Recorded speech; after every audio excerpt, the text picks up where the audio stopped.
In the vast darkness of the universe, where the stars silently witness tragedies untold, something unprecedented has happened. Two civilizations, once strangers, once filled with doubt, chose to believe in one another. A ship named Concord Dawn was born not just of technology, but of courage and a relentless will to protect what is right. And when a new threat emerged, the entire galaxy stood in awe, because for the first time in history, humanity was no longer alone. They do not seek war, but if war comes, they will stand between it and the defenseless. Signal from the Nebula. The fateful encounter. At the outer edge of the Sareth Nebula, where the light of stars was swallowed by the ghostly veil of plasma mist, the Delari exploration fleet drifted silently along a stream of gravity. Their bioorganic vessels, smooth and alive like sentient creatures, emitted a soft glow as though breathing in rhythm with the void. On the command bridge of the flagship Luminous Harmony, Commander Tak watched intently as a strange, distorted signal flickered across the display. A shadow, a shape, something was wrong. Unidentified vessel at coordinates 557 to 882, reported Navigator June. No matches in our database. Tackling closer. A clearer image began to materialize on screen. A jet-black ship, angular, its hull heavily scarred by war. Although only half the size of the Luminous Harmony, it radiated a distinct sense of danger, not from any actions, but from its very nature.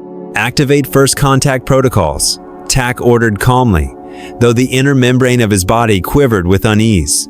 Disarm all weapons, broadcast a greeting on all frequencies. Several tense minutes passed in a chilling silence. No response, no reflected signal. On the bridge, no one dared speak. Then suddenly, the control panel Chimeta connection had been established. Greetings, Delari Fleet. This is Captain Kim of the HSS Dauntless. We represent humanity, from a planet called Earth. The entire bridge froze.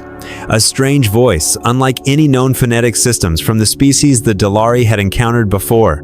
Commander Tak felt his inner biology tighten, a reaction he hadn't experienced in over 60 galactic cycles. For the first time, he was facing a truly new species. Captain Kim from Earth, we welcome you to Delari space, Tak replied. I am Commander Tak of the Luminous Harmony. We come in peace and wish to establish friendly relations. The main screen flickered. A human woman appeared on the command deck of the Dauntless. The Delari crew instinctively stepped back. This human looked unlike any intelligent life form they had ever seen.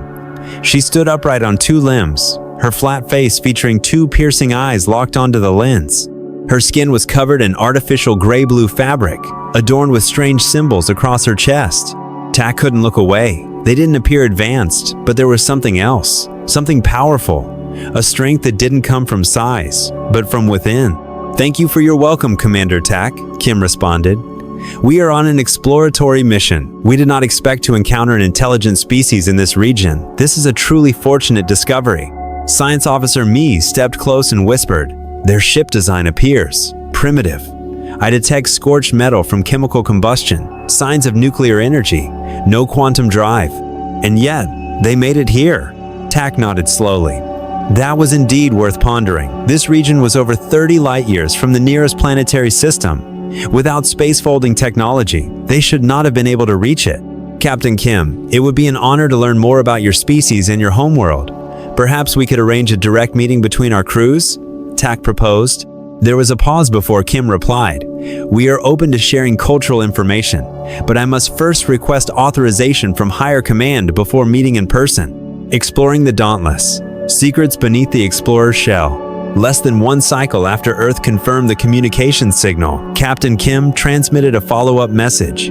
I've been authorized. We invite you and a small delegation aboard the Dauntless for a direct meeting. Such an interaction would enhance mutual understanding between our species. Commander Tak paused in thought, his skin slowly shifting Calersa Delari trait indicating deep contemplation. In Delari culture, face-to-face meetings typically followed weeks of preparation. But now, curiosity outweighed caution. We accept your invitation, Tak replied. I will lead the delegation myself. Science Officer Mi, Cultural Specialist Day, and 2 security officers. As the shuttle departed the Luminous Harmony, Tak gazed through the viewport. The Dauntless waited silently amidst the nebular mistjet black, unmoving, like an ancient creature in hibernation. He wondered why a species with such primitive technology would design a ship as though preparing for war. The docking hatch opened. A human security officer escorted them through narrow, metallic corridors. The interior of the Dauntless contrasted starkly with Delari vessels' no softness, no bioorganics, no communal relaxation zone. Instead, layers of reinforced steel, exposed piping, auxiliary panels, and red warning signs everywhere. "Welcome aboard," said Kim, appearing with a firm handshake clasping Tak's forelimb with both hands in the human tradition. Despite her smaller frame, Tak felt a surprisingly strong, deliberate grip. "Your ship seems seasoned," Officer Me remarked, noting the scorched streaks along the hallway. "She's seen her share," Kim responded calmly. "We lost the left stabilizer during the Arcturus campaign. Engineering took a direct hit at Procon. But humans, we recover, we persist." That statement silenced the Delari group. In their culture, war was something to be avoided at all costs. For humans, it seemed, war was inseparable from existence. They entered an oval-shaped room. Kim called it the conference chamber. The central table had been adapted to suit Delari physiology. On the walls hung star charts, battle diagrams, and a series of gleaming metallic portraits. "The memorial wall," Kim murmured. "To honor those we've lost, we carry them with us." Day was speechless. In Delari tradition, death was sacred, celebrated in peace. Here, it was etched into memory with the scent of gunpowder. The contrast grew sharper as they toured engineering. A crude reactor, housed in dull alloy plating, roared with raw energy. "We call her the Beast," said Chief Engineer Park, patting the side of the machine. "She's temperamental, but she's never betrayed us. Not even when we pushed her to 120% during the Denby retreat." Me widened her eyes. No Delari system could withstand such pressure. What had driven humans to such recklessness? The armory stunned them most. Row after row of firearms, laser weapons, even melee gear. "All crew members are trained in basic combat," Day explained. "Even medical staff." "That's necessary for an exploration mission?" Cultural Specialist Day asked, visibly surprised. Kim and Day exchanged looks. Kim nodded. "For use it is." The medical bay where the Delari hoped to find shared values only deepened their awe. Emergency tissue regeneration machines, spinal support systems, and neural pain inhibitors were lined up like combat tools. "When life is fragile," said Dr. Jin softly, "pain becomes a lower priority." Back on the command bridge, Tak stood silently before the dense control console. Every component, every switch designed for one purpose: survival. And he began to understand humans did not come from a peaceful world. They came from a place where survival was an art. The battle with KNX and the unbelievable truth. Moments after the Delari delegation concluded their tour, the space around them suddenly trembled. A barrage of teleportation signals appeared, none of which followed any known transit corridors. 6 massive vessels emerged from the void, dark and hulking like predators circling their prey. "Next," whispered Officer Juin, his voice shaken. "Space raiders, notorious across 3 galactic sectors." On the main screen, the commander of the KNX fleet appeared. His face was twisted, bone-marked, and grotesque. His voice growled low. "Surrender your ships and cargo. Resistance is meaningless before our power." Aboard the Luminous Harmony, several Delari officers began preparing retreat protocols. "They have quantum disruptors and neural amplifiers," Me warned. "We can't match their firepower." But aboard the Dauntless, Captain Kim merely smirked. "All stations battle positions," she announced over the intercom, calm as if announcing lunchtime. Tak turned, stunned. "You intend to fight?" Kim nodded, her eyes sharp as blades. "They've encircled not just you, but us as well. It's time you saw how humans fight." Instantly, the seemingly crude ship moved with the grace of a dancer through chaos. Weapon systems flared to life, unleashing beams of piercing energy. Every shot landed with surgical precision on the enemy's vulnerabilities. The Delari, standing on the Dauntless bridge, could hardly believe what they were seeing. The KNX strikes, capable of obliterating a Delari ship in seconds, were being withstood, countered by a vessel that fought like a seasoned war veteran. "Damage report," Kim ordered. "Minor breach on Deck 4, sealed," replied Officer Lee. "Weapons at 87% efficiency. 3 injured and critical." Tak looked around. What had moments ago been chaos was now ordered, efficient. Humans, though injured, continued their duties. One crew member bandaged a bleeding arm while keying commands with the other hand. As the KNX fleet began to retreat, Kim pointed toward the enemy's command ship now adrift, its systems disabled. "Prepare boarding team." Tak was stunned. "You're going to infiltrate?" "Yes," Kim replied. "We don't pass up the chance to gather valuable intel." The human strike team swiftly deployed, piercing through the radiation field in armored transports. Camera feeds streamed on the main screen, each soldier's movement deep inside enemy lines captured in real time. "They move like they're programmed," Mi whispered, eyes glued to the screen. "They're injured, yet still advancing." "Pain suppression training," Dr. Jin explained. "Every combat soldier is conditioned to endure a mission comes first." The final feed showed the KNX commander, the same one who had threatened them, committing suicide before the boarding party. "Their custom," Kim stated coldly. "They prefer death over surrender." Over the next hour, the humans carried out suppression, rescue, and data retrieval operations at astonishing speed. Despite being soldiers, they brought wounded KNX prisoners back to medical bays. "They're enemies but still living beings," Kim said. Tak remained silent, not from fear, but from bewilderment. They fought like beasts but acted like protectors. "You're warriors?" Tak finally asked. "We're explorers," Kim replied. "But the universe isn't always peaceful. A life or death decision. Can the Delari trust humanity?" 3 cycles after the battle with the KNX, the Delari delegation returned to the luminous Harmony, carrying data unlike anything they'd ever seen. What they had witnessed aboard the Dauntless haunted them all, not with fear, but with something far more complex. They had not just seen humans fight like beasts. They had seen humanity, discipline, compassion, and a level of courage that defied logic. But one question still echoed in the minds of every Delari. Can we trust them? The High Council of Delari convened within the Crystal Palace sacred chamber, where the destiny of the Delari civilization had been shaped for generations. More than 50 members with shimmering skin sat in silence around the great council ring, all eyes focused on the center where Commander Tak stood, ready to speak. Before him were the elder representatives of tradition, science, and peace, the architects of Delari's long-standing philosophy of nonviolence. "You claim the humans defeated an entire KNX fleet?" asked Advisor Min, head of the science division, his eyes wide with disbelief. "Using nuclear technology and ballistic weapons?" "Yes, Advisor," Tak replied calmly. "But what impressed me wasn't just the victory, was how they achieved it. With discipline, courage, and without abandoning a single soul." Murmurs spread through the chamber. "They destroyed their own planet once," one counselor argued. "War, weapons of mass destruction, mass suicides. That is their nature." "Or was their nature?" Cultural Specialist Day countered. "They shared with us both their darkness and their light. They hid nothing.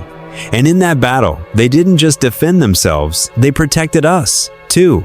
The chair of the council, Elder June, tapped her hand lightly on the table. "Silence. We do not judge a species by technology or history alone. We judge by their actions now." She turned to Tak. "In your judgment, do the humans deserve to be our allies?" Tak took a deep breath. His skin shifted to a deep cerulean blue, the color of unwavering trust.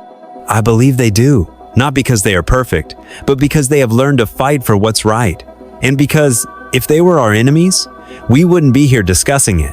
The debate lasted for hours. There were voices of fear, others of admiration, and some driven by the potential technological gains. But one thing was undeniable: humanity had left a profound mark. At last, Elder June rose and declared, "We will vote whether to accept or reject an alliance with humanity." A stillness fell over the room. Then the decision crystals began to glow. Green for yes, red for no. The result appeared in the air. 29 in favor, 21 opposed. A fragile margin, but enough to alter the course of galactic history. The Delaria people of Peace had chosen to join hands with a species that once destroyed themselves, but stood back up, kept moving forward, and still held on to their compassion. The alliance between the Delari and humanity was now official. Several cycles later, on the observation deck of the Harmony Central Station, Captain Kim and Commander Tak stood side by side.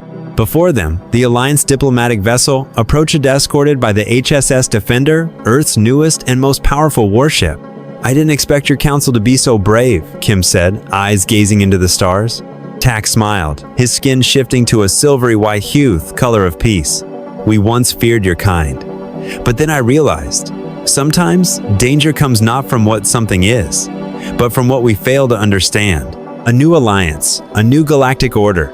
From the high orbit of the neutral planet Xenos, a new vessel emerged in, embodiment of two civilizations once thought irreconcilable. The Concord Dawn, the first starship to unite the sophisticated biotechnology of the Delari and the reinforced defense systems of humanity, glided silently through the starlight, a living symbol of rebirth and harmony. On the command bridge, Captain Kim stood beside Admiral Tachus' newly granted title since the alliance was formalized. Her gaze was fixed on the main screen, where a nebula of stardust shimmered like a cosmic painting. Tak broke the silence. Did you ever imagine we'd command a ship together? Kim smiled softly. To be honest, I once thought you'd never accept a species like us. But the Concord Dawn was more than just a symbol, it was a voice. Mere weeks after its launch, the Alliance received a distress call from planet Lorena World, long oppressed by the Varick Empire. A research station near the border was under siege by Varick forces, facing an ultimatum: withdraw or be annihilated. This is the test, Kim said during the emergency briefing. They want to see if we mean what we say. Tak nodded. Then let them see we are not just here for show. 3 human warships and 5 Delari stealth vessels jumped to the coordinates within minutes. When the Varick flagship came face to face with the hybrid formation, their commander laughed on the open channel. A feeble research post. What do you plan to do with a few little ships? The response came not in words, but in presence. The Delari stealth ship simultaneously decloaked, weapons activated but not fired. A clear message. We can destroy, but we choose to protect. No shots were exchanged. Varick withdrew. The story spread across 3 star systems within a single cycle. Humans no longer fight alone. They have allies and they do not back down. At the first anniversary of the Alliance, Harmony Station shone like a beacon. Over a dozen species attended from plasma-light beings to silicon-born lifeforms, all sending ambassadors. A new galaxy was forming, not built on dominance or fear, but on unity, respect, and mutual protection. Kim and Tak stood together at the observatory. Before them, dozens of Alliance ships launched on missions of relief, diplomacy, and exploration. The universe isn't what it used to be, Tak said, voice low. Now, when someone strikes a weaker planet, they'll have to think of all of us. Kim nodded. And that's why we built ships like Dauntless. Not to seek war, but to ensure war never seeks anyone again. Just then, an emergency signal sounded. An unregistered planet had suffered a seismic catastrophe. Millions were at risk. Without orders, the Concord Dawn changed course. Kim and Tak spoke in unison. Let's go. Through the darkness of space, the ship born of 2 worlds surged toward the stricken planet, carrying not just aid, but hope. And when the first lights of the humanitarian fleet shone down upon the trembling surface, a new legend was kindled among the stars.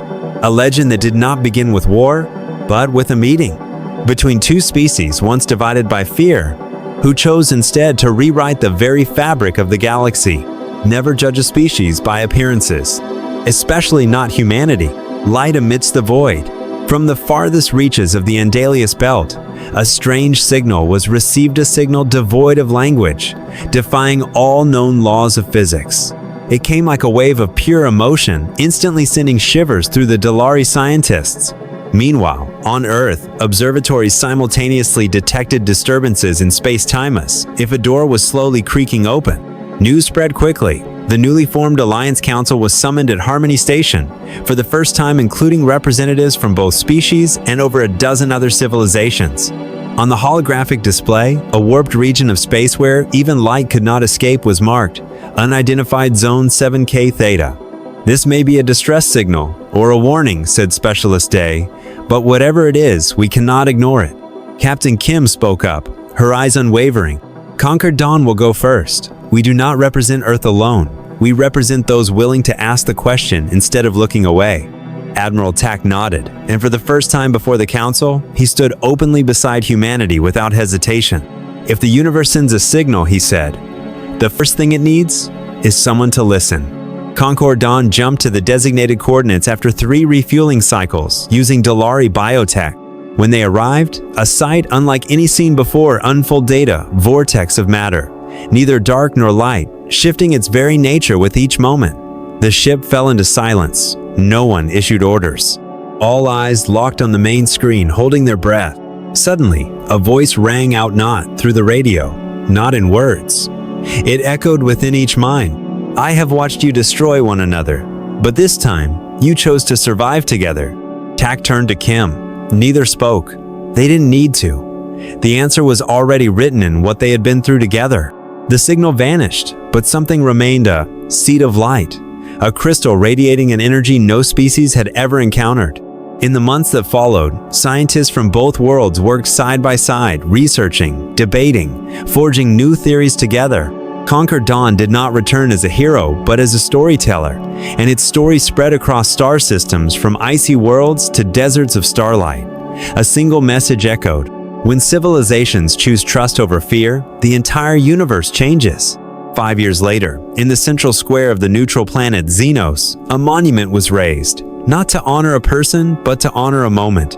A moment when a species that had once destroyed itself shook hands with a species that had never fired a shot.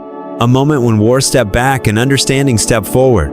Kim and Tak, both now older, stood once again at the podium. We once feared each other, Kim said, but fear only holds power when we allow it to live in silence. Tak continued, and now, when I look up at the night sky, I no longer see division. I see possibility. Thousands of beings each, with different shapes, minds, and languages stood, in silence. Not in sorrow, but in recognition that history had just shifted. Above Xenos, Conquered Dawn took flight once more, not to wage war, but to bring light to places that had no name on any galactic map. For when trust is sown in the void, it doesn't just bloom into hope, it blooms into a new order.